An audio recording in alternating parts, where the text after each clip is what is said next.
লম্বা, আমাদের এই লড়াইটা অনেক দীর্ঘ। আমাদেরকে আবার সুপ্ত গুপ্তর এই ধরনের তৃতীয় শ্রেণীর ভাষা দিয়ে আবার হত্যাযোগ্য করে তোলার ষড়যন্ত্র করা হচ্ছে। গত 17 বছর ধরে যারা ভার্চুয়ালি দল চালিয়েছে, জুলাই পরবর্তী 1.5 বছর অপেক্ষা করেছে দেশে আসার জন্য, তাদের কাছ থেকে আমরা গুপ্ত সূত্র লেকচার শুনবো ইনশাআল্লাহ। প্রিয় কুমিল্লাবাসী, আমরা আঞ্চলিক বৈষম্যের শিকার। কুমিল্লা, আমরা মাইক্রো ইকোনমি আমাদের সমৃদ্ধ।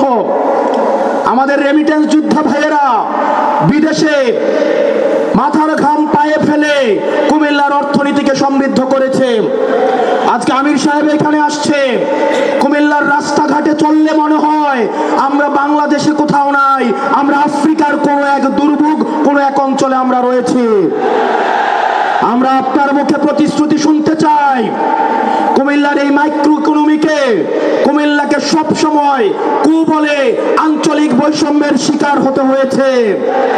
অথচ কুমিল্লার হাতেই, কুমিল্লার ছেলেদের হাতেই হাসিনাকে দেশ ছেড়ে পালাতে বাধ্য হতে হয়েছে।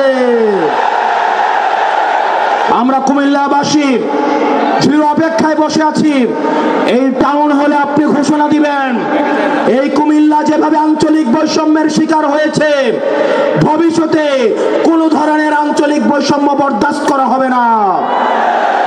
এবং আমাদের এই 11 দলীয় ঐক্যবদ্ধ জোট ক্ষমতায় গেলে আমরা 1 মাসের মধ্যে কুমিল্লাকে বিভাগ ঘোষণা করব।